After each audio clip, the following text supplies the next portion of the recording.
Can you hear me? I can, mate. Cool. Let me just get the camera set up. How you doing, Got a mate? lot of stuff going on here. What was that? Sorry. How you doing? You okay? Yeah, not bad. Do you start recording right away, or do you wait a second? Or Yeah. Now we just get going straight away, man. cool. All Cool. going. Give me 2 secs. Sorting the beers out. Got lots of drinks going on here.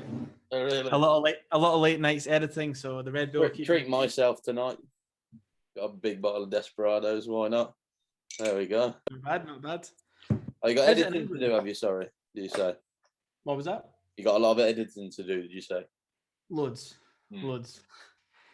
I was gonna say, like, I've known like bits about what you do with your videos and whatnot. I've seen them in the past before, but I was really impressed by like the Afrojack one that I seen last night. I was really impressed by like all your editing skills. Like it's really impressive. Like that's what I aspire to kind of have my setups for my videos. Yeah. Nice. Yeah, man. I appreciate that. For me, I've always done like my after movies. I've always done like GoPro videos years ago. Yeah. I upgraded the cameras to better quality stuff. Mm-hmm. And so now doing this new backstage thing, to me, it's kind of, that's the easy part. The hardest part is actually making the after movies. Mm-hmm. But because I'm sitting on like 17,000 gigabyte of footage. so much stuff. I've got 7 hard drives here alone, all connected up. God. Stuff that I've not even seen. Like the SHM stuff SHM at Creamfields, I had it for over a year before I even looked at the footage. Yeah. So I'm sitting on some golden stuff. So when I'm interviewing people and making my backstage episodes, now I can just like dig through these clips, make fresh content out of older stuff, and also that fills up the video and gives it a new dynamic. Yeah. No, that's brilliant because, like you say, like for example, let's just take the Afrojack one that you're doing.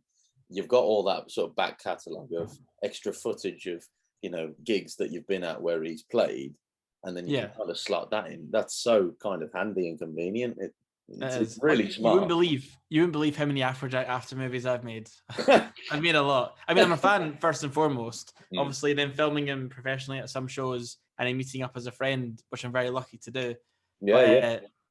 Obviously, it makes sense for me to video some guys or interview some guys that I've already got footage of, because then it's easy just to add it in after.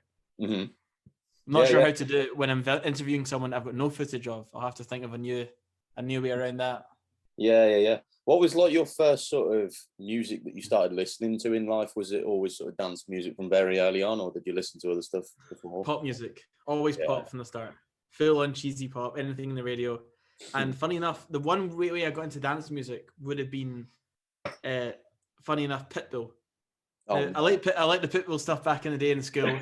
This is when like Tim Berg, like Secret Romance came out, those kind of years. Mm-hmm. And not gonna lie, Pitbull was a guilty pleasure. But then I realized Afrojack was like producing these tracks, and then realized other big names, and you were producing other kind of mainstream hits. David Guetta was doing nothing but the beat, and all these things were slowly like dance music and pop were emerging at that point. Mm-hmm. And I was going to Vegas a lot as a kid, so I grew up with a family going to Vegas. I always saw the clubs with the biggest lineups. Mm-hmm. XS and the Win had like Tiesto, Skrillex, Afrojack, Steve Angelo, Avicii, all in 1 week. So growing up knowing the names, I eventually tried to put 2 and 2 together. Like, okay, they produced these tracks. Let's look them up. And before you know it, I moved from pop to dance about 2011, 2012, and never looked back. Mm-hmm. And then, like, did you get into raves as soon as you could, like as soon as you were old enough to? Or? First one I actually went to was quite late. It was 2014, Creamfields. Mm-hmm. And funny enough, I drove down from Glasgow to Creamfields. Mm-hmm. I only got the 1-day tickets. I didn't even stay that long because I was worried if I drove home too late, it will get dark. Oh no! I'm not worried about that kind of thing anymore. I was young, so yeah. That's mad. So how old would you have been when you did your first rave? Was it 18 or 2014? So that was 7 years ago. 20. Okay. I mean, I'm into gigs and stuff in the past and club events. Yeah. First, say first festival was it 20? Mm-hmm. First gig, like first like night out or rave, if you want to call it, I would say 18.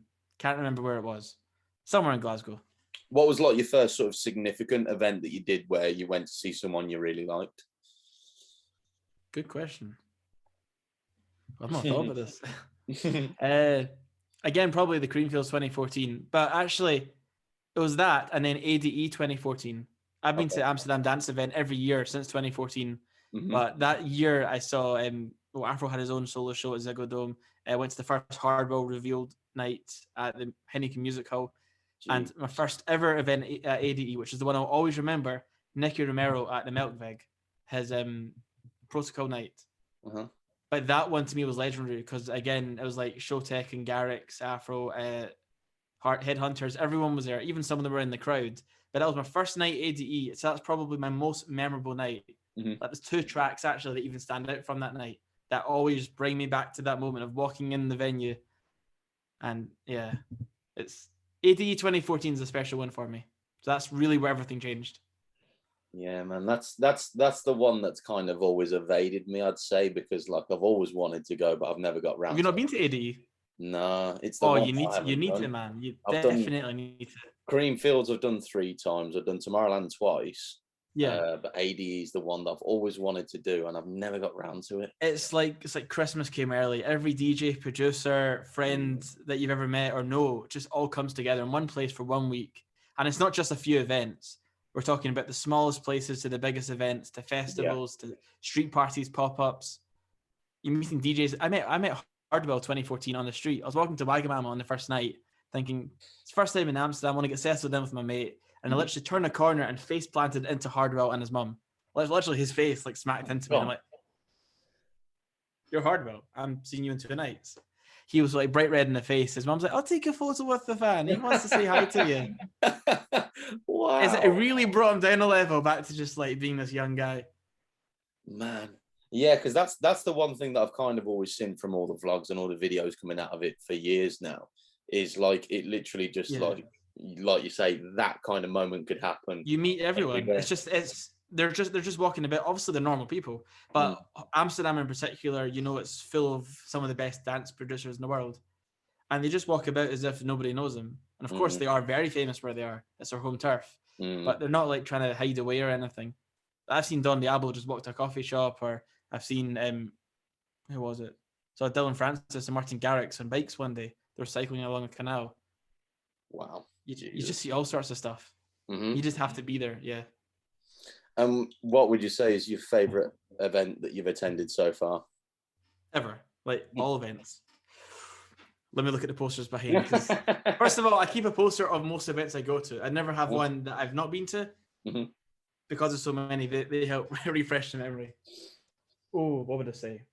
I mean, you've got Swedish House Mafia, the 3-day stint in Stockholm. Is that the bottom one there? Yeah, that one there. Yeah, so those are 3-day shows. I wouldn't say it was the best, just because there's been so many. I'd probably say EDC Las Vegas. Now, I've been to EDC 4 times. I don't know which one's my favorite one. Just EDC in general, because every year it just gets bigger and bigger. I don't know how they do it. They find ways of spending more in production. The fireworks become more dramatic. The stage design is world class. It's like Tomorrowland on acid in a way. Once you've done Tomorrowland, once you've done the Disneyland version of it, go over to the adult world, go over to Vegas and really experience it. EDC is where it's at. I got to admit, like I say, AD has always been the one, because I suppose it's not, Amsterdam isn't too far from here. I don't think it's as expensive to get to as like Las Vegas and things like that. So it's almost been the one that I've always planned to go to, but then I've just never really got actually to get in there, because I've done Creamfields and other things beforehand, and just kind of it's got away from me. Whereas EDC has always been like the dream one, where it's like, whoa. Because I remember like back in Vegas? No, I've never been to America, sadly. I've got a good few friends over there. But like EDC and Ultra Miami, of course, were like the two where I would sit in ICT in high school, year 11, year 12 or whatever. And I'd be printing out different pictures, and I'd constantly just print out pictures of like Ultra Miami and EDC and things like that. And I was like, 13, 14. I was just like, that's like heaven. I mean, they're iconic. Like EDC, before I went, they had that main stage. It was the Cathedral one year. Yeah. And the year before that, they had the Owls. The Owls for the first time. The Night Owls, like the main stage. I think they brought it into the UK version, but which was too small. But the Vegas one's obviously it's the premiere. That's the main stage. And back in 2013-14, it was the golden years. The stage designs were amazing. The lineups were just unreal. That's before they had to like get diverse and stuff. Did you get to go to the UK one?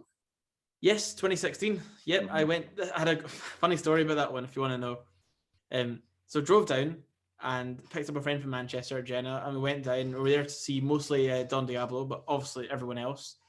And what I did was I intentionally wore a Don Diablo t-shirt and a hat and like a scarf. He had a bandana off his like hexagon shop. So I thought, let's walk around the back. Let's see it kind of pop in. Just trying to see if we can sneak in backstage. I mean, this is where the whole backstage thing comes from because there's so many of these stories. A guy opens up the fence, which is like a very small fence, no security at all. He's, oh, you must be one of Don's team. You're wearing the logo. I'm like, yep, yep, No way. That's it. That's exactly what it is. So he lets us in, and that was it. Basically, we're backstage the entire festival from the beginning, and stories from me. I met some of these guys who were doing like interviewing journalists. So they said, yeah, just pretend you're with us. Go run around the stage at the front. So I'm filming with my GoPro, terrible quality footage. But like Oliver Heldens was playing, and I'm like, oh, look at this. And then I'm standing at the back. Axwell and Grosso come over, and then it's like, we've got some, their management, like, we've got some beers, but they have to go. Do you want the beers? I'm like, yes, I want the beers. Of course. Dimitri Vegas and like Mike turn up. Garrix turns up. But of course, Avicii turns up. He's the headliner of the night. I was so fortunate just to get maybe like 30 seconds with him. Wow. It was got a photo, a very quick video, just talking to him. Everyone's trying to push him along, but he had the time to talk to me, Jenna, and a few others. Yeah. But that little moment, it's just obviously now you took it for granted at the time, thinking, yeah, it's cool, you met Avicii, but now you're like, wow. Some people who are actually in the industry professionally, they never got the chance to meet him. So EDC 2016 is a special one as well because of that. Did Avicii make quite an impact on you? What was that? Sorry. Did Avicii make quite an impact on you with like his music? Yes, 100%. Yeah. It's actually again a story with him. When the day he died, I was in Vegas, and again Don Diablo was playing in Marquee nightclub that night. I was already going in a night out, but I knew that Don was going to do a whole tribute set that night because it's the day he actually passed. It was only fitting to do that. And I actually met my girlfriend, who I'm still dating. It's a long distance thing we've got at the moment, and I met her that night. So the date itself, the day he died, will always be a day I remember because it's the day I met my girlfriend Amarani. But of course, it was such a sad day because someone of our age, someone that's in the community at the highest, at his peak, suddenly just dying out of nowhere, which nobody expected. We've all seen the documentary and we thought he was going to get better. And I'm sitting by a poolside and reading the news, and I was absolutely devastated. And during that night in the club, I'm supposed to having a good time. I'm just trying not to cry. Like Dom's crying his eyes out. You can hear it in the mic and stuff, and he just tributes the entire night. It was a weird one, but no, it definitely left an impact on me because obviously he's just like Tiesto, Hardwell, Armin van Buuren. He's one of the biggest names out there, always will be. He broke boundaries by bringing it like Madonna to Ultra. He did some country and dance music crossovers. No one else would dare do country. No, yeah, definitely left an impact on me in a good way. I've wanted to speak about this with a few different people now regarding Avicii because like I was never massively a fan of his music when he was like in the mainstream with like all of his big pop hits and all the releases like that. I like my first kind of track that I heard from him was under his Tim Berg name, and it was on Revealed Volume 1 album. It was the first track on it. Tim Berg, Norman DeRay, Sebastian Drums, Tweet It. I know it, yeah. And that was the first track on any Revealed CD ever back in like 2009, 2010. And that I loved, and I loved that kind of style that he made. But there was one track that I came across a few months ago. I think it's For a Better Day, is it? Have you watched the music video? I may have in the past, can't remember it at the moment, but I know the song very well. Well, yeah, I mean, I really like the song, but it just kind of came up suggested to me. I was watching it, and it was really quite dark and quite odd. Because, like you say, I mean, you know, even though I'm not a massive fan of him, I've followed all his stuff still, and you know, you watch a lot of his music videos, and it's like, you know, like the brothers playing and the quite family orientated and normally fairly happy tracks. But this one was quite different. It was quite dark. It's like the emotions were coming out of it. It was almost he was taking a bit of a step back from just doing the usual yeah, happy. It was more real, I think. yeah, yeah. I mean, it was because he passed away in 18, didn't he? Yeah. And I think For a Better Day came out in like 15, 16, something like that. It may have done. Yeah. But the thing that really kind of stood out to me as weird was like what was in the video, because it was basically like just a video. Obviously, it was all just acting and like dramatic and whatnot. But it was like a video of like child trafficking, Oh. Wow. and it was like showing like different politicians and like obviously not, but that's what they were dressed as and kind of playing the role of. And it was a really weird video. Like I've never come across in anything like it in the music I think industry. I'll have to watch it then. I've Yeah, you'll have to definitely watch it and just yeah. read through the comments because it's just there's a lot of weird stuff there. Like I'm not one of these people who just reads conspiracy theories forever, but I really enjoyed the song. But I was watching the video, I was like, this is odd. And then yeah, it just made me go like, Yeah. But yeah, No, I'll check it out. That's something interesting. Yeah. yeah. Musically, who is your biggest inspiration? I think it's an obvious that one. It's going to be an obvious one. You know the answer to that. It's Mr. Afrojack himself. I mean, of course, I love so many artists and so many genres, but it's all because, again, it starts back when I liked pop music and like the Pitbull and other artists I found out that he produced for. And then eventually I got to like his older stuff. He actually, funny enough, he did a remix 2012 and he's never played it live. And every time I've asked him to play it live, I was at Tomorrowland one time and he said, "Oh bro, what do you want me to play?" It's a really small stage. I'm like, "Have you got that Michael Jackson Bad remix you did for the 20th anniversary album?" He's like, "Oh, I don't think I do. I mean, no one's ever asked for that." I'm like, "Can you not play it?" So it's like things he made that these remixes years ago and tracks that really gave me like I got a lot of respect for the guy, and also all the years of what he did. Like stuff like Titanium, for example, David Guetta, that's his track mostly. Really? But I think he's given the rights obviously to David Guetta, who then got all the recognition and got the Grammy for it. Wow. I know Nick's credited in some form, but I don't think he gets royalties. I'm not sure the details. But anytime you see an Afrojack show, you'll know he plays Titanium every single time because that is his defining track of his career. That's Probably mad, his biggest, I didn't maybe his know biggest regret for signing over. But I would say it's Sia's biggest ever track as well because Sia's in many songs, David Guetta and pop stuff. But no, yeah, I would say Afrojack's definitely the biggest inspiration just from all the stuff he's done. Plus, I think the times he's helped me out in the past, he's invited me to things that I'm forever grateful for, and just the time he's spent with me, obviously in person or on calls and stuff. Yeah, Countless stories. Yeah, I love the NLW side of him, and I haven't heard that for a while. And I hope he brings it back because that's like he hit the nail on the head with that. 100%. Did you know there's a YouTube channel called Afrojack Unreleased? It's a guy I know from the UK. He basically either takes them off live streams or DJ sets, or he finds the original tracks somewhere in the internet and posts them on the internet, and as what the titles may or may not be. But there's so many IDs, and a lot of them are actually NLW ones, kind of harder hitting club hits. It's more bleepy stuff with the NLW. Yes. It's not as mainstream. It's like hardcore Afrojack stuff. That's what I mean. It's like the the 2014 Big Room style that he had. It was so good. Like one of my favorite tracks is Home by NLW. Like it's so heavy. That song brings back so many memories. 2016, I think. EDC, the Vulgar Letters.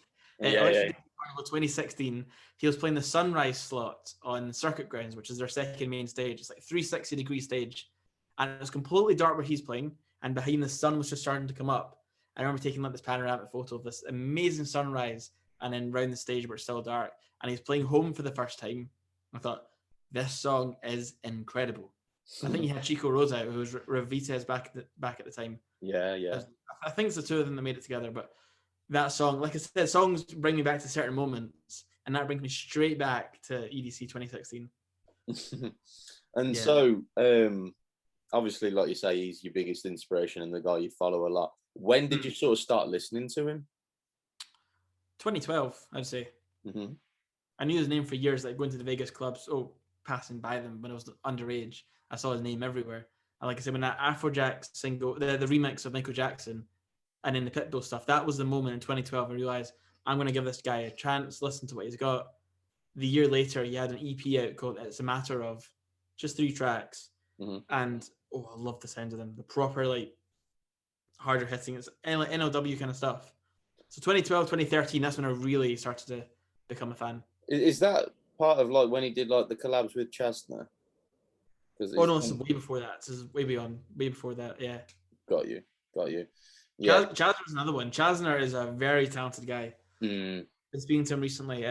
Obviously he looked up to Nick and he's trying to recreate his sound. Right. I think it's all because he remixed or remade one track.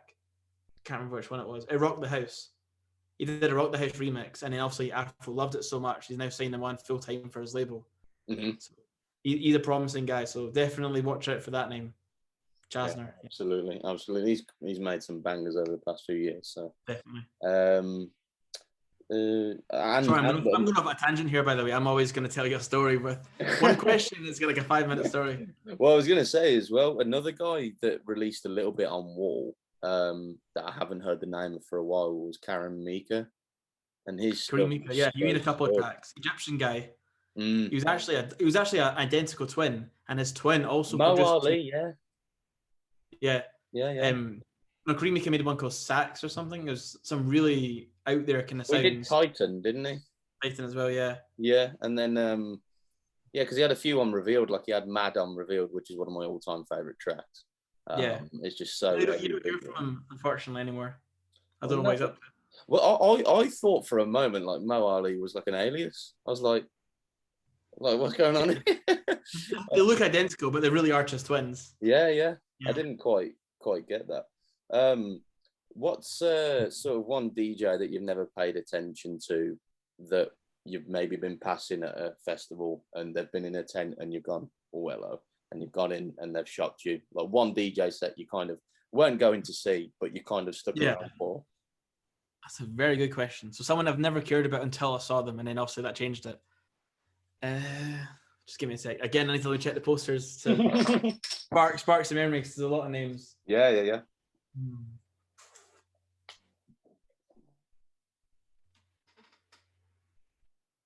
I probably would say about Layback Luke. I mean, to me, everyone who knows me, it would be an obvious choice, but I didn't pay attention to him years ago. There was only a certain point when I actually saw him once, either in Vegas or Don't Let Daddy Know somewhere.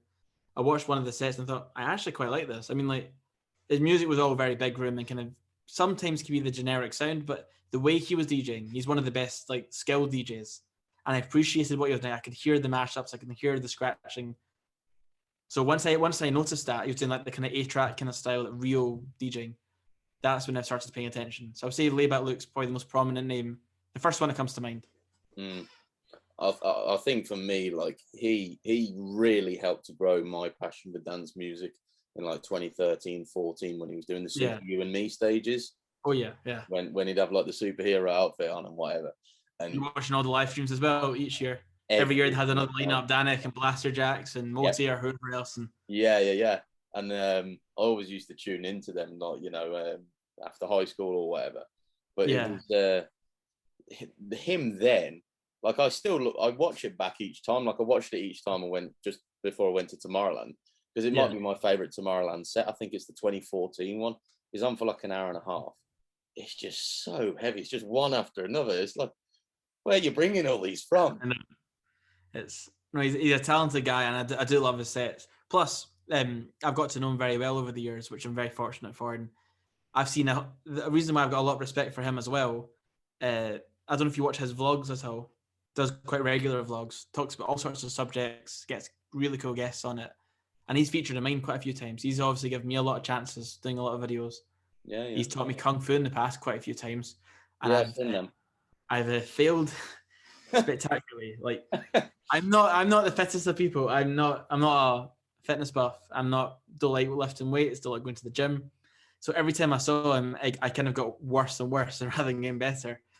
And you used to obviously say, like, right, Dan, Groundland, come on, you show me how this is done, or do this. And it would just be a shit show. I just would not be able to do it. I've done private classes in the past. I mean, it's fun. It's all for a bit of fun, I would say. Bit of exercise, absolutely. record it on a vlog. But it's quite a cool dynamic to like have a DJ producer that you've watched at sets, you've watched them online, he now does vlogging, and also you can actually like do a workout with them. Do you think you need to produce to be successful as a DJ? No, but it does definitely help. If you're a more rounded artist, if you're a producer and a DJ, and you bundle that together as like this whole, it's more of a marketing thing. You brand yourself as this. This is how you look, how you sound, how you talk on social media, and then you gigs. Yes, that will help. If you don't have it, no, I think it's absolutely fine. I mean, there's loads of DJs out there either that warm up for clubs or even residents in clubs and probably are very successful at it, and they're not maybe producing, they're just DJing. But I'm talking like big time guys. Yeah, I've had this discussion before, and from my point of view, I'm the same as you. But there's a lot of guys that I've had discussions within the industry who they're like, absolutely not. You can't go anywhere near big clubs or the main stages. No, I think the mentality these days is people that are maybe not as knowledgeable or don't care as much. If they're going to like Creamfields, they're going to see an artist not because of how good they're DJing, it's because what songs are labeled as their name. Like this song was made by Tiesto, by Afrojack. It doesn't matter who actually made it. It doesn't matter what's happening. They're going to see that artist in that stage because their name was attached to those tracks that they liked. I agree with you there. So if a name is on the lineup and they haven't produced any songs that you know of, it might be harder on the mainstream side of things. Yeah, I hear you there. I mean, like I say, people, will always go and see Tiesto because he's got, The Business, Red Lights, Adagio. It just goes on and on with him. Afrojack again, he's had his hits. David Guetta, same thing. But then there is guys like I'd say like Timmy Trumpet, for example, who has had big tracks, but I don't think anyone actually goes to see him really for his big tracks. They go to see him because he's a mad guy on stage. That's another thing. Same with Salvatore Ganacci. I don't think anyone's ever gone, oh, I really like that track that he's produced. I'll go and see him. I bet everyone at the Tomorrowland main stage saw him because he's a mad guy on stage. And so I think guys like Timmy Trumpet, guys like him, there's another guy called Diego Miranda who got to Tomorrowland without ever producing a track. He does produce them now. You also got DJ Blend, who used to be a massive thing, never known for being a producer. And so to me, I definitely think that you can get there. You just have to be unique. It's marketing. It's about how you brand yourself. And if your identity or brand is so unique, or you get in at the right time, you get lucky in a certain moment, then it doesn't really matter anything else. Everything else will just follow. It's with anything. If you make one track, then everything else will follow. If you do some funny video on the internet and you become famous for it, then everything else will follow. It's just about finding the right time and the right something in the scene to get you in there.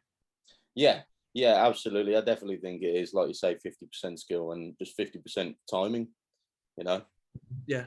That is... Martin Garrix is the perfect example. There's plenty of Martin Garrixes out there, but he got in at the right time where dance music and big room and EDM was all kind of at a certain level where it was almost waiting for like the new Wonder Kid to come out. Yeah. Like it was Julian Jordan and there was Thomas Newson. There was so many people of his age or around that age that were wanting to get in there as well. But I think he just got in there, had that one successful track off the Animals, and everyone was wanting photos with him. Everyone wanted to produce with him, and he just got lucky. So it's not just purely the talent as well. Luck's a massive factor. Yeah, absolutely. I mean, you saying that, like, imagine if Thomas Newson was him instead. Like, whoa! Like, I was a huge fan of him back in the day, like with all this revealed stuff he was doing. If he was like Garrix, Jesus. What's the craziest thing you've seen in the music industry? So, you've been backstage, you're around the tech guys, you're around the managers, you're around the people running the place. What's the maddest thing that's made you go? I'm not going to name names. I'm not going to say where it is because I don't want to get myself in trouble. But this is quite cool. You're giving me a backstage access. It's the other way around. I was vlogging somewhere. Although I wasn't even vlogging. The camera was on. I was going to video somebody else later this evening. And I knew a certain someone, a very high-profile DJ was coming by, and their team and management saw my camera in the distance. I'm not even pointing in their direction. And down the corridor backstage somewhere, they coming towards me and pushed my camera against the wall, saying nope. And then they're like staring at me, and they got a couple of guys that watched me for a little while. Made me feel really kind of uneasy, like that was completely uncalled for. And the way the guy came past, the DJ came past, you'd think it was like the president of the United States or something. That whole entourage circling the guy. Someone that we all know and love. I'm not going to say who it is, but it's just, I felt like the way that was approached was a bit extreme because you're backstage and you're the reason why you're there. I wasn't just there for the sake of it. Mm-hmm. But you're not. It's not like you're in the crowd and you're just some random fan. I was there filming for something and I was invited back. But just in that moment, I felt kind of, I don't know, it took me back a bit. Yeah, I've not had an experience as bad as that, but I have had similar experiences where, you know, like you say, big guys that we all know and love, just kind of leave a bad taste in your mouth with how they, you know, kind of treat their fans, and it's just a bit. You want them to act a certain way. Oh, there's another one. I've got so many stories. I don't want to say. I don't want to badmouth anybody. It's people that I'm not too close with. People that I like distantly. Like I've not worked with them at all, or we don't know each other personally. There was one DJ in a hotel in Vegas, and I was actually locked out in my hotel room. My dad had the only other key. We were on holiday together, so he was out somewhere. And I thought I have to wait till he was back so we can try to get a new key. It's quite strict in America, getting keys for rooms. So I'm hanging around the casino and the reception, and this DJ, not saying the name, was going into his set, and I asked, "Can I get a photo?" Because I was a fan.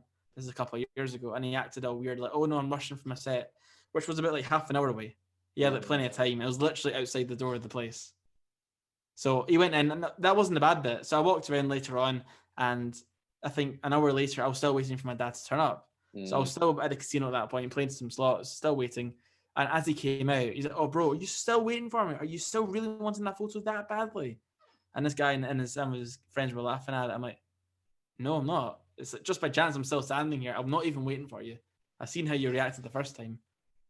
But that was someone that is quite high profile, and he's great on social media, and you think he's really a funny guy. You think he's going to be down to earth in person. It just wasn't at all how I thought it'd be. So really, what you see on social media, what you see online with these big names, it's not guaranteed it's going to be as you hope it to be in person. If you're somebody to them, they'll treat you differently. Oh, absolutely. It's all about who you are. Yes, if there's one thing I've found out about the music industry so far, I mean, like I say, I've done over 100 events at Ministry because I go down every other week. I've seen some photos. For like the past 3 years, I was going. Well, before this, for about 3 years, I would go down every other week, on a Friday night. And so, you know, most of the time I was able to get backstage, and I got to meet pretty much, you know, everyone who plays there. And that I can fully vouch for what you're saying there, in where they're really kind of closed off and can almost come off as a bit rude if you don't know them or you're not in their circle. Yeah. But then they are actually quite nice when you're in their circle, and you know, when you start speaking to them. But it's weird. It's like they're a bit spiky if they don't know you, and it's a bit like, to me that's false, because you should be relaxed and humble and kind to who it is, because you don't know who this person is. They don't know who you are. You could be anybody. But it is what it is. There's egos all around the scene. It's just, or some people are shy, some people are awkward. Remember, there are producers and DJs. They're not obviously become famous all just from their personalities. So this is a thing that I've kind of spoke about before, regards to what I was saying earlier about, do you need to produce to be successful as a DJ? Because I think a producer and a DJ are completely opposite of the spectrum in terms of what type of people they are. Because your average producer, from my experience anyway, is usually a pretty introverted guy who likes to just sit in his office all day and just make tracks, and then, you know, walk the dog at the end of the day, have dinner and go to bed.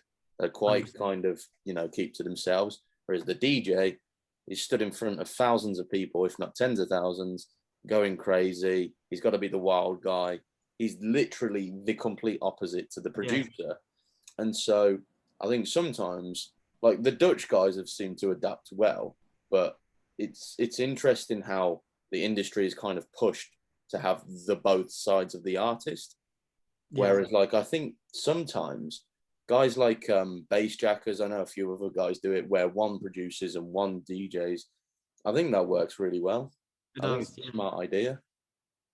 Well, like Ralph, for example, is quite reserved. He's quite quiet, and Marlon's obviously very energetic and excitable because he's DJing, so he's used to being in front of crowds and playing all the time.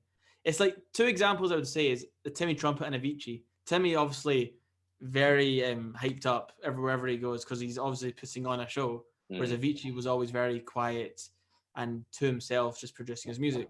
He always talked about in his documentary how anxious he got playing shows and didn't want to DJ at one point, which that's why he stopped. And people were trying to box him in as you have to be this, this, and this. Yeah. If you're producing, you're DJing, therefore you need to entertain. And like, it's almost like being in a circus. It's like you're doing their tricks and you're doing exactly as you're told to do. Yeah, dance for me kind of thing. It exactly what it's.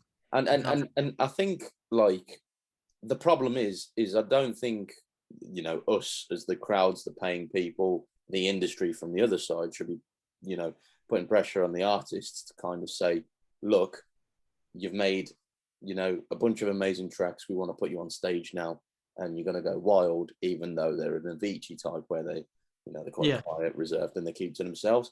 Because at the end of the day, they're just going to end up having a meltdown.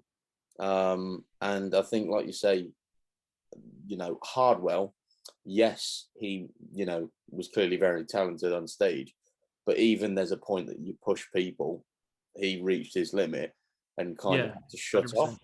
Now, could we have said, take 50% of the gigs that he was doing that year instead, so he can spend more time with his family?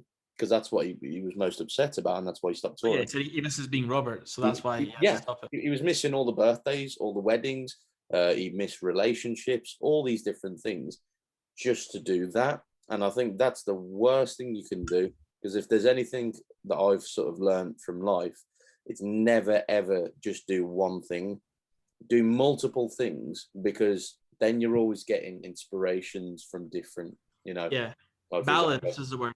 You need balance. In exactly. I mean, you know, you get inspiration from all different sorts of things you wouldn't even think of. Whereas if you're just doing music and you just sat in your little studio constantly, where are you getting your inspiration from? It's like I love cars. I love, you know, the UFC. I love all tons of different things. And you can kind of, even going away and putting the music to the back of your mind and enjoying other stuff, you can kind of come up with ideas when you're not even thinking about it. Exactly. Yeah.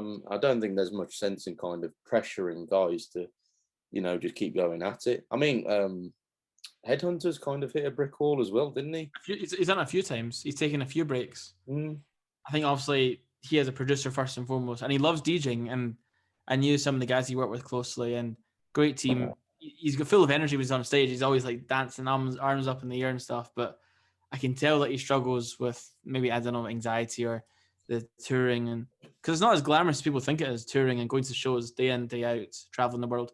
It sounds great sometimes, and yeah, if you got private jets, but for the most part, the actual traveling and the constant pressure of turning up at all these shows, literally to turn up, play, go away, turn up another one, play, go away.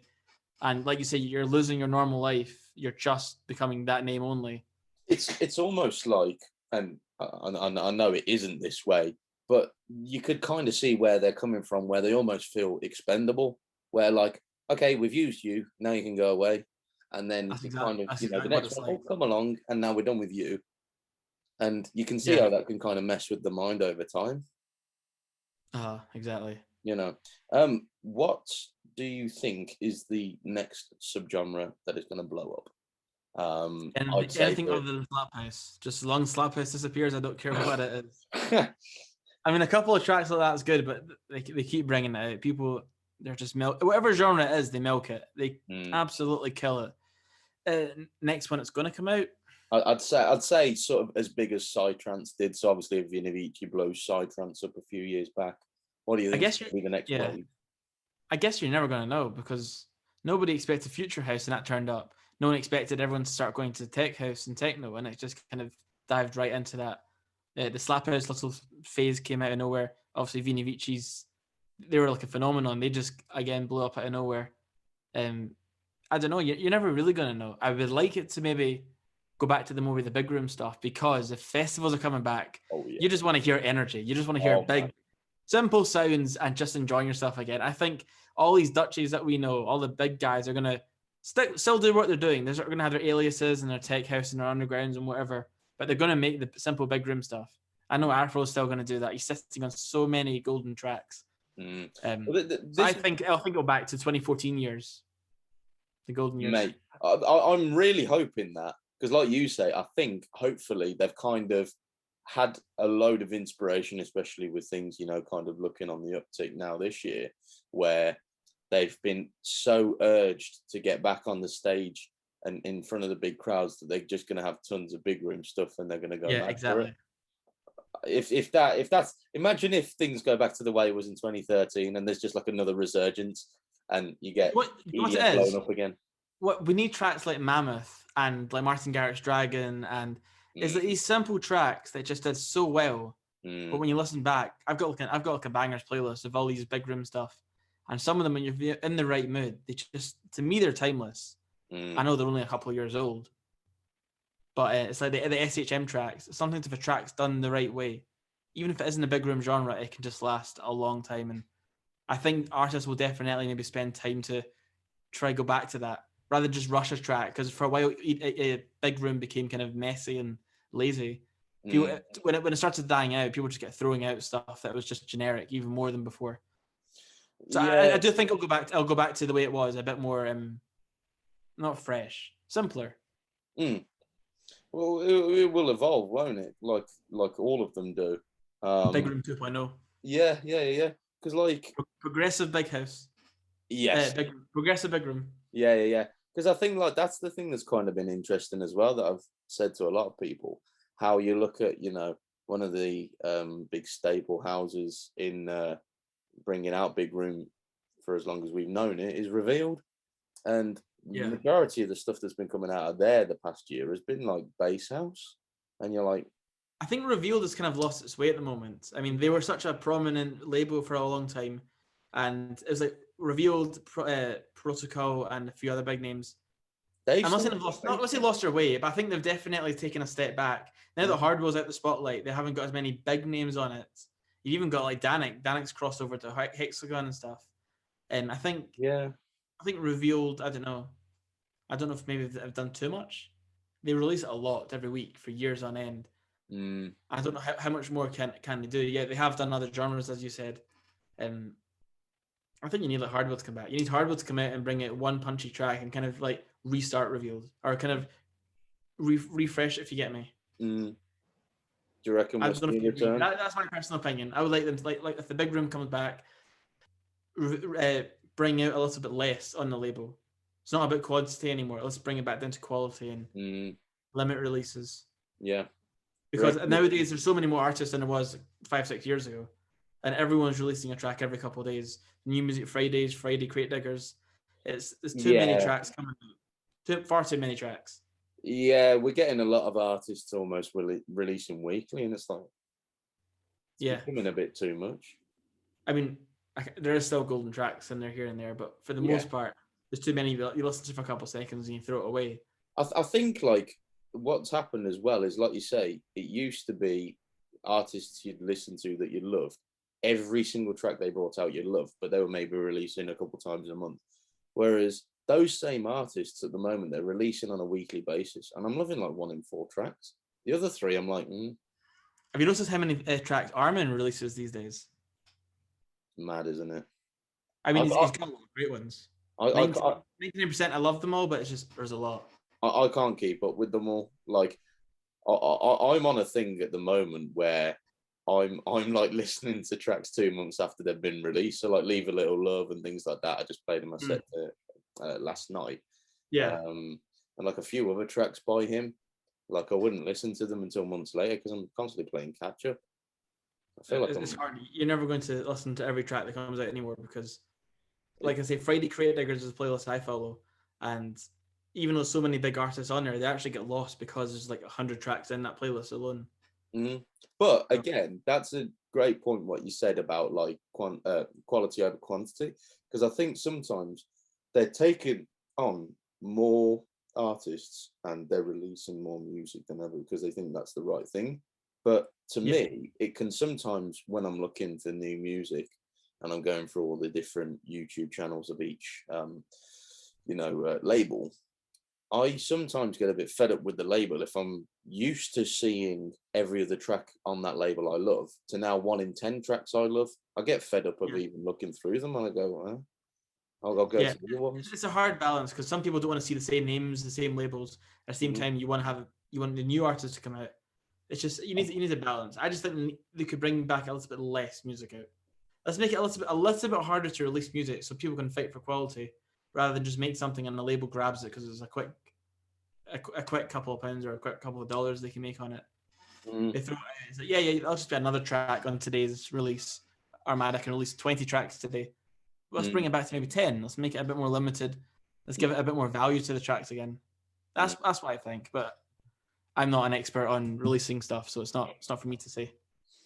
What would you say is the one dance track that stands out from all others that has made an impact on you the most? That's a hard one. Don't know. I don't know if I can actually name just the one track. I genuinely couldn't say. I mean, I can tell you a whole bunch of them, but I couldn't tell you just the one. I mean, let me try. Let me give you a couple. Let me go onto my playlist again. My memory is terrible until I actually look at it. And once I look at it, I'm like, okay, got it. Like for myself, for example, obviously there's tons out there. Like you say, you've got a big old list, and it would go on forever. But like one of the ones that just comes to mind straight away is Hardwell Being Alive, because my dream since I was 12 years old, the only thing I ever wanted in life was to see Hardwell at Tomorrowland main stage. And I got to do it in 2018 when he returned. I was there on the second weekend, and I still don't believe it happened, because like I say, I saw it too. You had the whole Snoop Dogg that's it. And since like the age of 12, like it's all I ever listened to, because Hardwell and Tiesto were the ones that really got me into dance music when I was real young. And then like I would listen, like I started listening from Hardwell on Air 118, episode 118, I think it was. Nice. And I listened to every single one religiously. And so like this was my guy. And then when he came out on stage and he played that, well, obviously he played a few tracks, but I think Being Alive was like midway through his set. And he just said like, this is the follow-up to Apollo. And I just felt in love with that track. And like, that track means a lot to me, man. Yeah. I'm just thinking, if I had to pick one track, it doesn't have to be that old, but Under Control, Calvin Harris and Alesso. And I'll tell you why, because in summer of 2014 or 13, can't remember what year, maybe 2013. Whatever year that came out, Alesso or Calvin Harris played it at Ushuaia, and it was for Radio 1, and there was no professional recording online. It was just like just a rip of the live stream online, and it was like obviously live recordings and sounds and all this interference in it, but I had to listen to that religiously. As soon as I heard it the first time, I thought, what is this track? This is unbelievable, and this is right in the middle of like the big room kind of progressive stuff, like Calvin Harris at his absolute peak. And I heard people making remakes before the track actually came out, because it came out he played it in July, but it didn't come out officially until November. So all those months I was religiously listening to remakes and different variations of it. And when it came out, 2 weeks later, he played at the Hydro, which is a big venue in Glasgow. He played alongside Tiesto in a tour, very limited tour, Calvin and Tiesto. And when Under Control came out, and that's like, I spent 6 months obsessing over this track. It's so simple, but the melody stuck with me. Yeah. And when he played it live, it was just magic. Yeah, because like for me, it's a similar thing to Avicii, but he has done a couple where I've never really liked that pop mainstream kind of style. However, there is a few tracks that he's made that I like. Like my favorite one that he made was Overdrive with him at OzCan, where it's like a heavy big room track. Like I played that at Ministry at the big set I played. That and obviously Cuba. Those two are like. You wouldn't expect Calvin when he did that crossover in 2014 for the Motion, I think Motion album, where he had like more of the big room kind of sounds, like Oz kind of Calvin Harris. This is like great, and he had fire beats on it.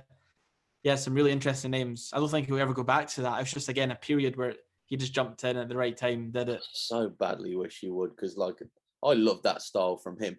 And if he can start playing that sort of stuff, that's going to be a big, sort of helping hand into bringing a massive wave, especially into this country of EDM again. Well, see, he's not playing Creamfields this year. But 2019 when he played, I was there in the crowd. It was just watching that was so surreal. Really? So obviously we waited years to see him back in the UK again, and it was an incredible set. Yeah. Yeah, he's one for me that I've always liked, but again, like you say, he's just kind of he's gone too mainstream. I don't know what he made before he was a big name. I don't know if he ever used to like Avicii with the Tim Berg stuff, like making that kind of style. It was more disco kind of stuff when he first started. Was it? Yeah. Yeah, because I'll have to have a listen to it afterwards. I've never got the chance to sit down and have a good listen to it. Yeah. We're gonna play a couple games now. All right. Okay. I'm interested. So the first game we're gonna play, I'm gonna say a subgenre, and what I want you to do is explain that subgenre as best as you can to somebody who has no understanding of dance music and no understanding of production, BPM, all this stuff. So you're just in simple terms, how do you break it down for someone? Exactly how it makes you feel, all these different things, just as simple as you can. Okay. Let's go for Big Room first. High energy, simple sounds, going as crazy as you can. The biggest festivals, big stage, big fireworks, just probably the highest energy of any genre you can get. Awesome. And unbelievable nostalgia. That's beautiful. Let's go left field. Let's go happy hardcore. Off your face. It's like 3 a.m, sweaty, dark, dingy, almost dangerous kind of place. No lights are on. You're wearing God knows what, and you're just moving like mad. You're just having the best time of your life, but at the same time, you don't know what's happening. You probably have no recollection of what's happening at that moment. That's a question I've got to ask you since we're kind of around that topic. Which part of Scotland are you from? Glasgow. Okay. So you'll probably be familiar with the sort of anger fist style crowd. I guess you've probably not been to them, but I'm familiar. Not so much my scene. I mean, you get that kind of crazy crowd in a place we used to have called the Arches. Yes, yeah. And the Arches was like the Ministry of Sound of Glasgow or of Scotland back in the day. 2014, unfortunately, they closed, but that was basically what I described there. It was dark, dingy, dangerous. Police were always about. Everyone was topless. The here we fucking go. That came from the Arches. Really? Yeah. Everyone who's ever played Scotland, they know the Arches. Like it's a place they will always remember. Well, I had, like I said, I had Felix Leiter on a couple of episodes ago, and he was saying how one of his most memorable moments ever was he warmed up for WW there, and he said Felix will know very well. Yeah, he was doing the set, and like he was just like, Jesus, like I've never seen a crowd like this for anyone. How mad they were going, just geeing up for W&W to come on. Not just saying it, I think genuinely a Glasgow or Scottish crowd may be the best, or definitely will be the best in the UK. Yeah, which is, I don't know, a bit more aggressive. It's like it's a bit more it's just wild and kind of not as civilized as some other places. No, let the hair down. They let loose, and that's absolutely let the hair down. That's what you want to do at a rave, because I think like my experience as well. Going ministry, playing, going to places in the Midlands, never compares to like going to Manchester and Liverpool. When you go to Manchester, particularly Victoria Warehouse, the energy in that place is mad. Yeah, and I love that venue. It's a great place. Madness. The last one we'll do on this game. Trance. Emotional. I don't know. Get the hair standing on your up in your arms, just tingling, euphoric, just happy, just this really nice feeling. I don't know, just You feel like everyone's high and just wants to hug everyone and just cry to the music at the same time dancing. Chills. Emotional is probably the number one word for trance. If you get the right trance. That brings us on nicely to the second game then. All right. Word association. So what we're going to do is I'm going to run through a load of different subgenres, and I want you to just say the first word that comes to mind. Just the first word that comes to mind. All right. Okay. Progressive house. Amsterdam. Is that what, is it any word at all, or like a feeling? Yeah, no, absolutely. The first word that comes to mind. Out of interest, how come you say Amsterdam? I think because I've seen so many progressive house artists there, and like at the ADE 2014, that first Meltveg Nicky Romero event, I heard the song "Howl at the Moon" by Stadium X. Oh yeah, it was. I don't know who was playing. I think Dom was actually warming up for Nicky Romero at the time. Dom wasn't even that big an artist. He was rising in 2014, and I heard "Howling at the Moon" come on, and "Night Venture" by Arnaud Coste, the French guy. Those two tracks were played back to back, both progressive house, and yeah. So it's just a strong connection to Amsterdam for me. Beautiful. Deep house. Deep house.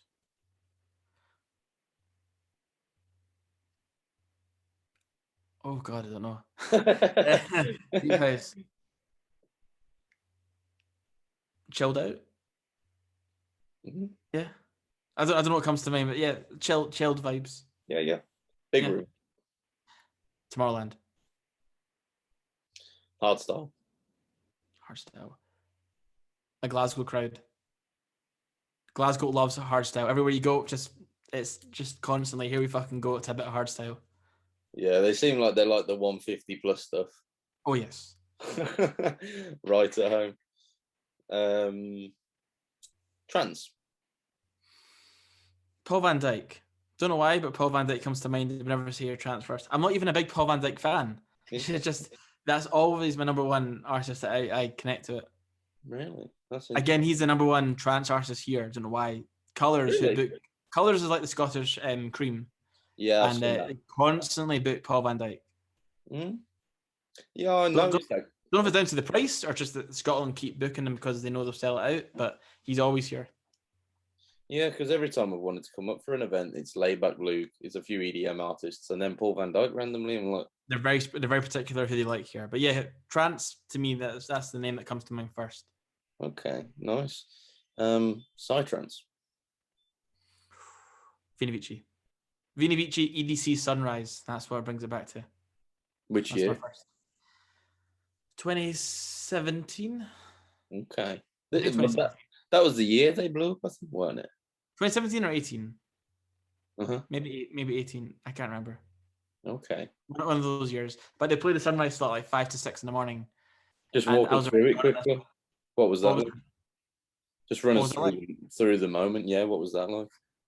Well, so it's day 3 at the end of the festival, and you either have between Darren Styles playing in a small little truck. It was like a pop-up art car, and it's supposed to be 100 people near the car. I think 10,000 people turned up to the car. It was a massive crowd around it. Massive. Is Darren Styles big over there? Yeah, they love him over there. Insomniac, who run EDC, Darren Styles has become quite a phenomenon over there. Really? Insomniac promote him quite heavily.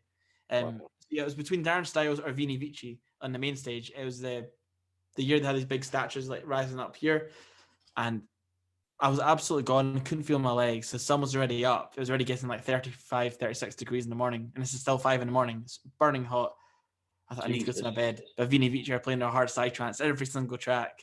So I'm kind of like going, but at the same time, I'm not really there. My mind's like already gone to sleep.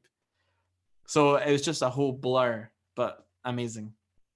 Beautiful. Amazing. Bass house. Jaws? Is he bass house? Yeah. Yeah. I'm not a big bass fan. I've seen Jaws is, and I saw him at EDC 16, the UK one. I saw him in a tent. And I remember I tried to headbang for the first time. I thought I'll never do it again. Got a sore neck from. And it was this big Buddha statue, and I think I did it, and the Buddha statue was falling over off the speaker. So it was like leaning against it. So that's what bass house, Jaws, that's what brings it back to. Techno.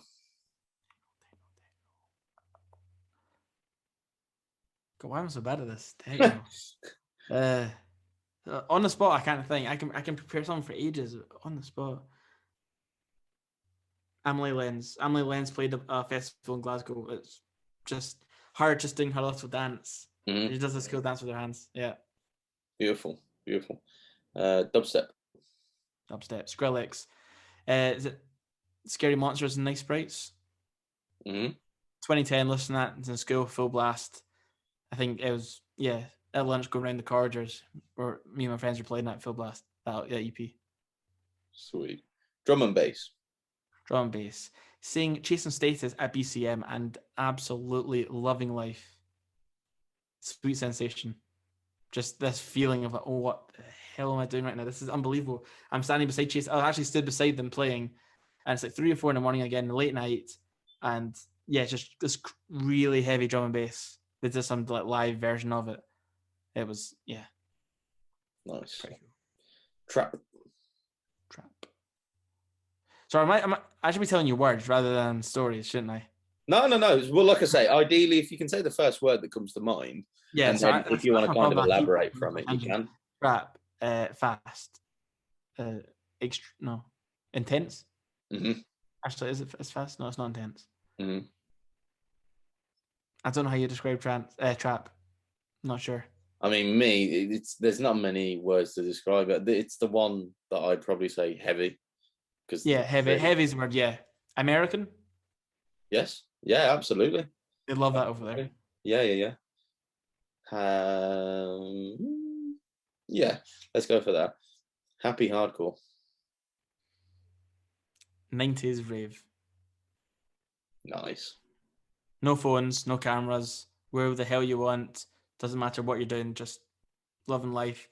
Big happy acid t-shirt. An interesting point you've sort of touched on there. Would you like to see things go back to the way they was, in the sense that there is no phones at shows, no cameras? Asking someone who loves to video every moment, that's very difficult to answer. But the way you answered that question just then made me think, is he? Yeah, it'd be nice to see less phones. I wouldn't say no, because if things are all coming back, people will do want to record those memories, because they may be their first ever gigs, their first club nights.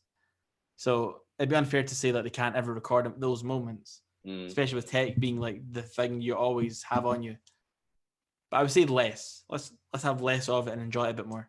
I think the problem is like you get a lot of people where they record most of the set, and that bothers me. Like that. Record a song or two. Record the beginning, record the end, or wherever you want, but try and enjoy 80% of it without the phone.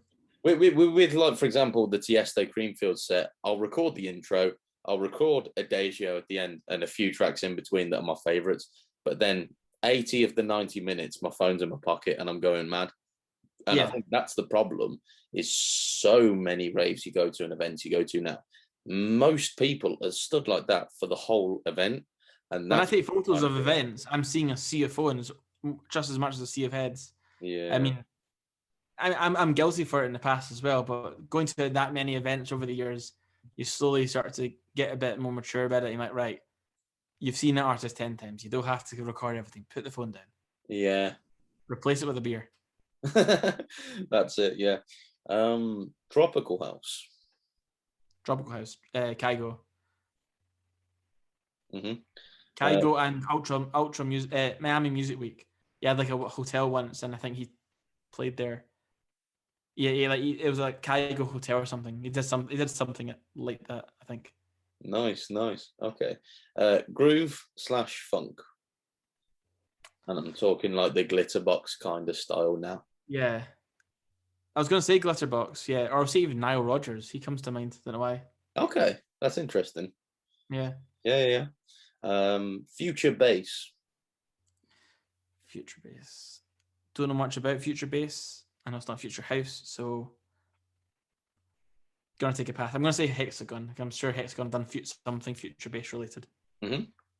And then finally, Melbourne Bounce. Oh, it has to be Will Sparks. Will Sparks, Off His Face. Again, he's headbanging away. Sweet. Not a big Melbourne Bounce fan. I've heard the odd song here and there, but yeah. Again, Scotland love it.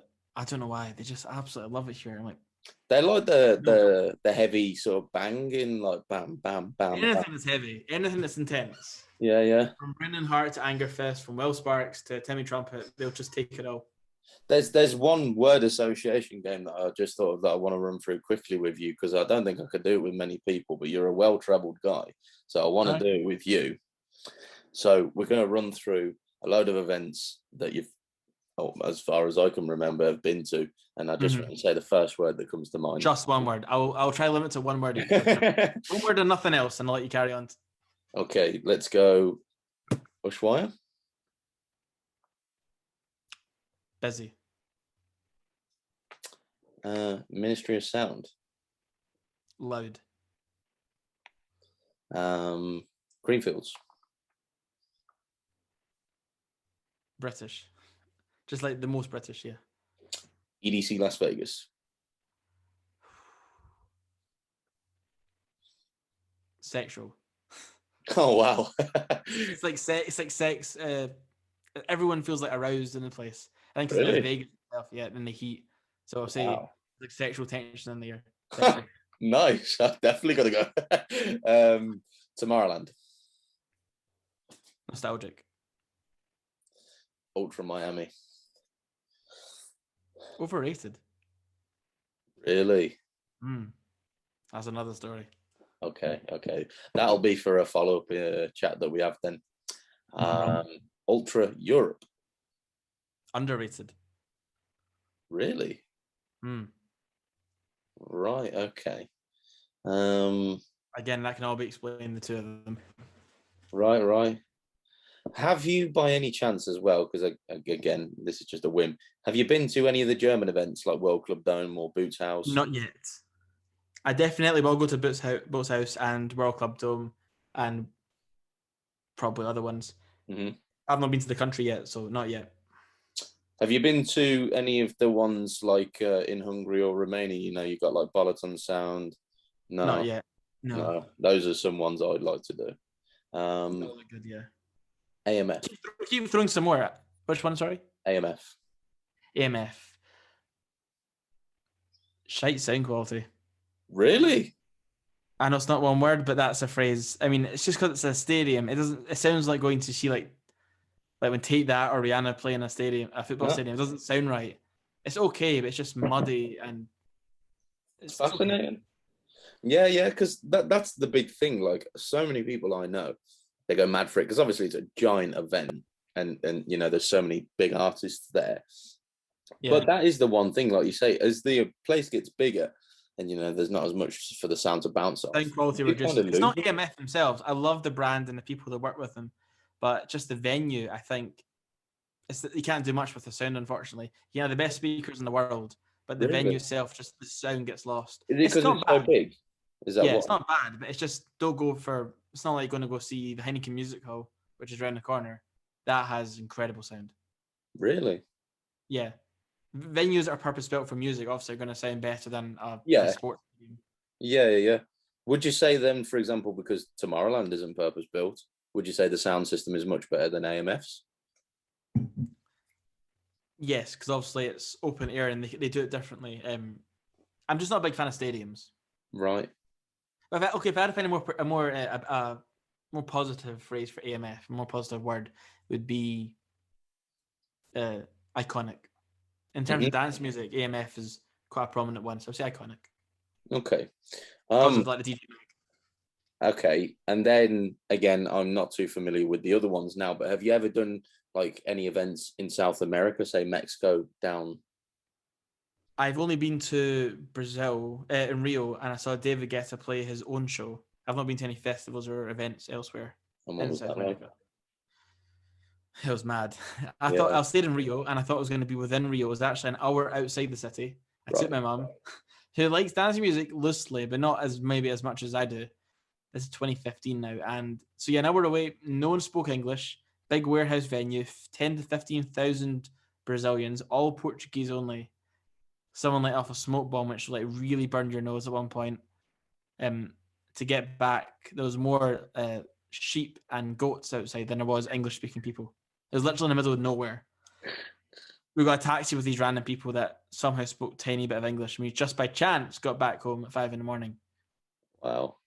It was scary. It was a scary night. I mean, I was drunk. My mom had to look after me. I thought I'm on holiday, I'm gonna have a few drinks, but I shouldn't have really drank as much, knowing that this was a completely like crazy situation. Hmm. Have you ever done any of the Asian events? Been to Ultra Hong Kong. What was Road that? to Ultra. It Yeah, was yeah. not bad. It was nice. It was very hot. It was like very humid. Really? 35 degrees, but you can like feel it in the air and your skin, like the condensation. But you had the Hardwell, Kaigo, and Zed, Wow. and Rez and Jaws. That was a good lineup. Yeah, Ultra Japan's one I've always wanted to do. That looks nuts. Unfortunately, it rains every single time. I've seen. It looks great. They have a great stage as well, and it's quite unique to say, "Oh, you're in Tokyo for Ultra," but the weather's so shit. They never get it good. It looked, yeah. I think Hardwell had a big set in 18 there. Was it 18? Mm-hmm. Yeah, it was 18. Yeah. He had a big set there where he played like Earthquake for the first time. That's the first time I heard that. And I was like, yeah, like that. This is a bit of me. Dash Berlin, a few guys. And I remember it just pouring down each time, like 2018, 17. I think like, oh God, like it's a real shame. I'll run through a few events that I don't think you've been to. I know I certainly have, and you can just kind of give me your first sort of thoughts of them. Yeah. You got like the one in Egypt where you got Ali and Fila playing by the pyramids. What do you kind of think of those? The transfer That would just be mind blowing, because to be at the Great Pyramids would just be incredible, and I'm pretty sure you can see the stars as well from being out there. Yeah, next level. Yeah.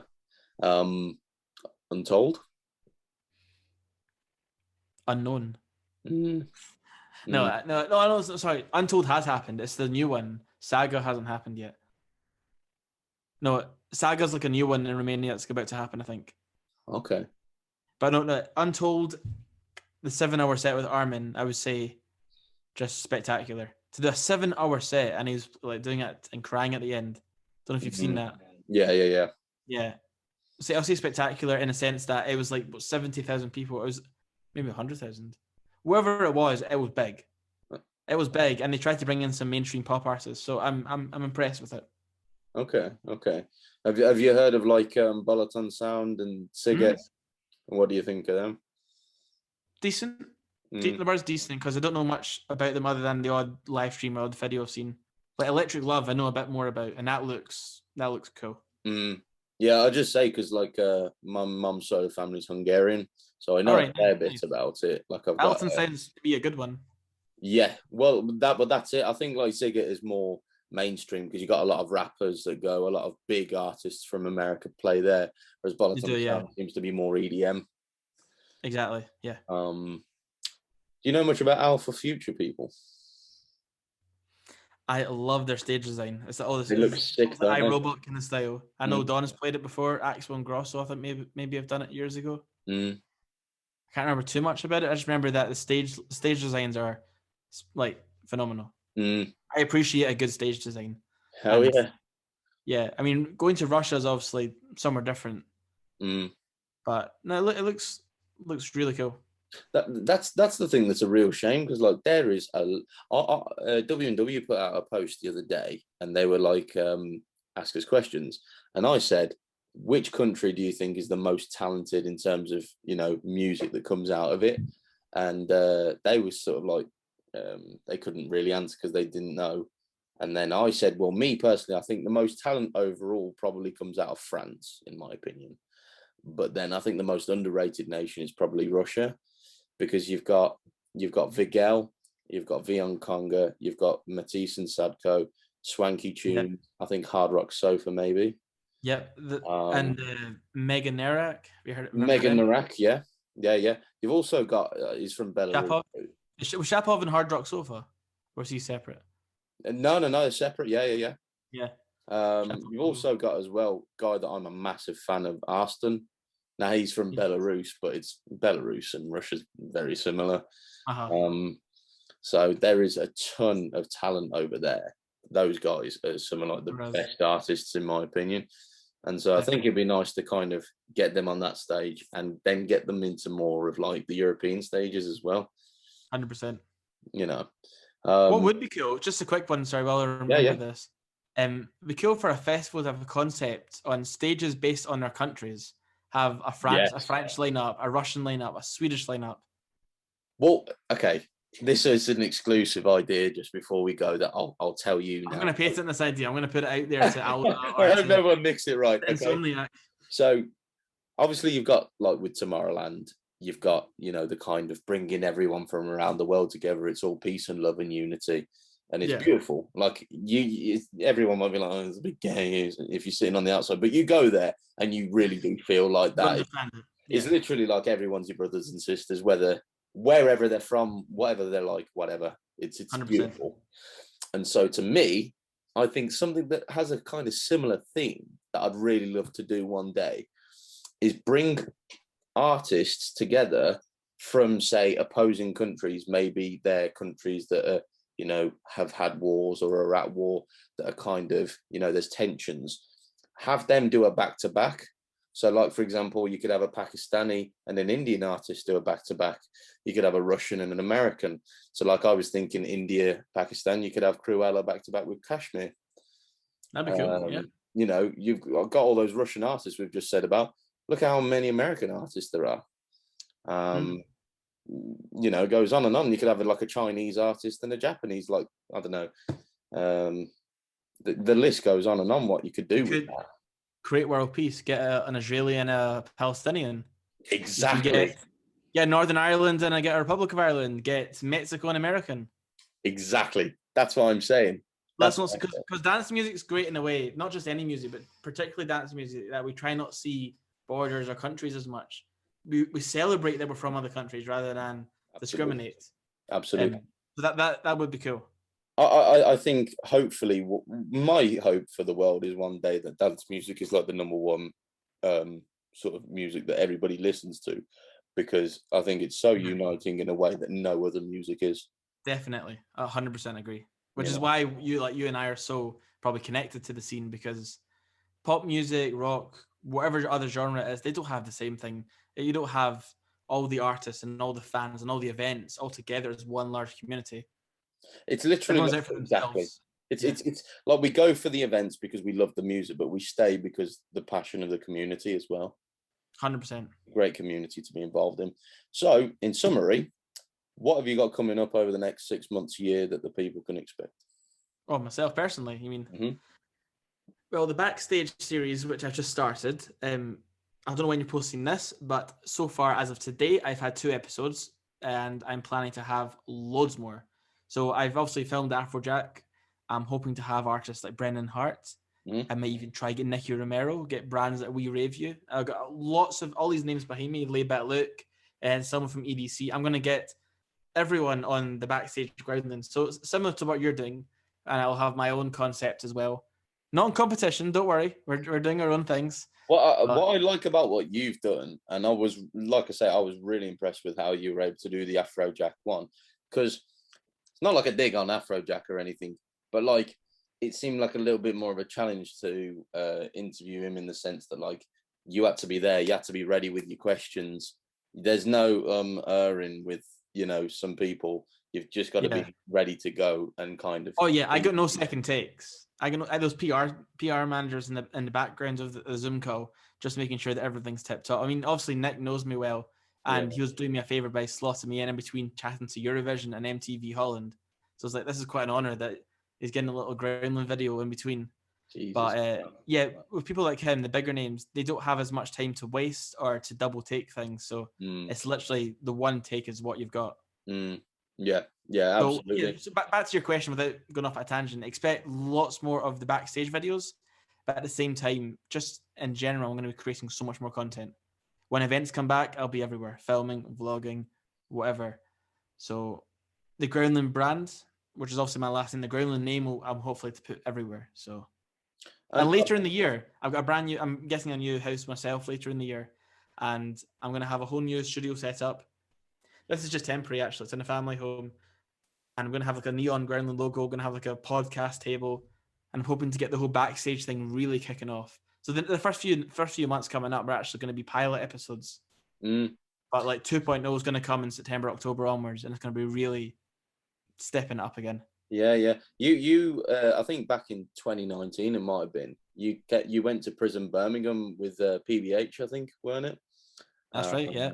And because I live about 10 minutes from there, but I just didn't know about the event. But if it weren't for that, I would have come along. But at some point, we'll have to grab a drink together and have a proper. Oh, definitely. Well, first of all, you're in Birmingham, right? So, no, he's definitely going to be playing there again. Anytime that someone's playing in Prism or anyone nearby in Birmingham, I'll definitely come down. We'll get that drink. And I've seen how you love to jump and dance for every track you're playing in your sets. It's like more energy than I've seen in a main stage of Tomorrowland. So I'll be joining you to that. I was going to say as well, if you're about end of September later this year, I'm supporting Mike Williams in Liverpool. Nice. In Hangar 34. All right, cool. Have you ever been there? Have you? I haven't. I was about to film Next Gen Noise. I know, obviously, you know Josh as well. You've had him on here. Yeah. I may be coming down for that. So yeah. Well, if you do, then I'll get you back with me, and we'll have a proper good chat, man. September's a busy one because all the festivals are coming back then, so I'm hoping to do them all. Yeah. That's it, man.